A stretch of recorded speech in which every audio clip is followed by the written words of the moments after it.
এই রান্নাটা হয়ে গেলেই সবাইকে ডেকে খেতে বসিয়ে দেবা বৌমা। আচ্ছা মা, ঠিক আছে। মা, ও মা, এই বাঞ্চতটা এখানে কেন এসছে? তুই কার কথা বলছিস? এই যে মাসিমা, আমার কথা বলছি গো। আপনার ছেলেটা না খুব দুষ্টু, একটু ইয়ার কিউ বোঝে না। বাবা গো বাবা। হ্যাঁ গো, তুমি আমার ভাইকে গালাগালি দিলে। বাড়াটা গালাগালি দেবো না তো কি দেবো? হোমচুদার বাল, বাড়া আমাকে ঘরে একা পেয়ে আমার প্যান্টের ভিতরে হাত ঢুকে দিয়েছে। মা গো মা, জামাই বাবু তুমি অত রেগে যাচ্ছ কেন? আমি তো তোমার শুধু একটু সাইজটা দেখছিলাম গো। সাইকেল ছিল হোমচুদার বাল, বাড়ি গিয়ে বাবার সাইজ দেখবি যা। কি সব উল্টো পাল্টা কথা বলছিস তুই? যা বলেছি ঠিকই বলেছি।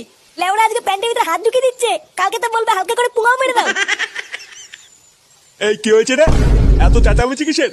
দেখুন না মেশামশাই, মা গো মা, আপনার ছেলে একটু ইয়ার কিউ বোঝে না। ওটাই আর কি ছিল বাঞ্চদ? দেখেছেন তো কিভাবে বলছে। দেখো মা, আমি কিন্তু বলে দিচ্ছি, এই চুদির ভাই যদি বাড়িতে থাকে আমি কিন্তু বাড়ি থাকবো না, বলে দিলাম। চোরে বাচ্চা, তুই ঘর থেকে বেরিয়ে যা। আমরা কোনো কাজকর্মের বেলায় নেই, কোনো রোজগার পাতি নেই, আবার বড় বড় কথা।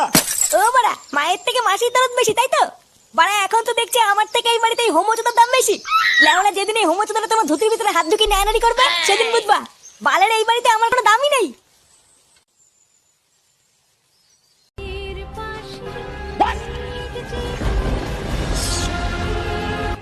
এই সিরিয়ালটা দেখলে আমার খুব কান্না পায়।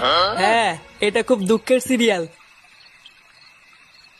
চুদির ভাইগুলো বেশ ভালোই আছিস, তাই না? এ কি ফুটো, তুই এখন লেওড়া এক হোমচুদার জন্য আমার ঘুম উড়ে গেছে, আর তোরা এখানে বসে বসে সিরিয়াল দেখছিস? বাড়া তোর আবার এত রাতে কি হলো? এত খোঁচে আছিস কেন? লেওড়া খান কিচ্ছে শালার জন্য আমার বাড়িতে টাকাই দায় হয়ে গেছে। চুদির ভাই হোমচুদার বাল প্যান্ট খুলে দিচ্ছে, প্যান্টের ভিতরে হাত ঢুকিয়ে নাড়ি দিচ্ছে। বোধহয় এইভাবে কি থাকা যায় নাকি? এই গার মেরেছে ফুটো, তোর শালা যে এইরকম, এ তো আগে জানতাম না। ভোদা জানবি কি করে? আমার শালা যে হোমচুদা সবাইকে বলা যায় নাকি? বেশ ভালোই হলো ফুটো, তোর শালার কাছ থেকে মাঝে মাঝে একটু ফিরি ফিরি হ্যান্ডেল মারিয়ে নেবো। ফটকে, দেখছি সৌমর চোর জ্বালায়, তার উপরে আবার আলবাল বকছিস। বাড়া তোরা কি কিছু করবি নাকি আমি একাই ওই শালার গুষ্টি গুদ মেরে দেবো? লেওড়া তুই অত মাথা গরম করিস না ফুটো।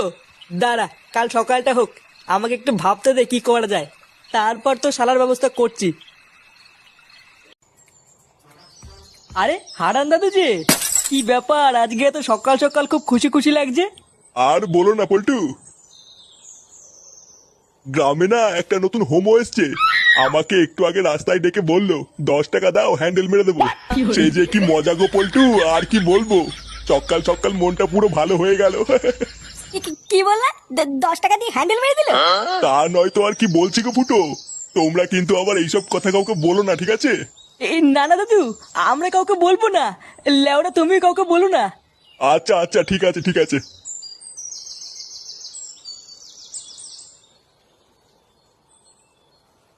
বাড়া কি বলে গেল? গ্রামে একটা নতুন হোমো এসছে, 10 টাকা দিয়ে হ্যান্ডেল মেরে দিল। পল্টুদা, এটা ফুটো শালার কাজ না তো? আমারও তো মারা তাই মনে হচ্ছে রে। ভাগ্যিস হারান দাদু জানে না ওটা ফুটো শালা, না হলে তো গ্রামে ফুটো সম্মানী টাকনি পড়ে যেত রে। বাড়া চুদির ভাই তলে তলে এই ব্যবসা করছে। ফুটো, তুই কোনো চিন্তা করিস না, তোর শালাকে এই গ্রামে কেউ চেনে না, কোনো সমস্যা হবে না। হ্যাঁ, তুই কোনো চিন্তা করিস না। চল মদনের দোকান থেকে চা খেয়ে আসি।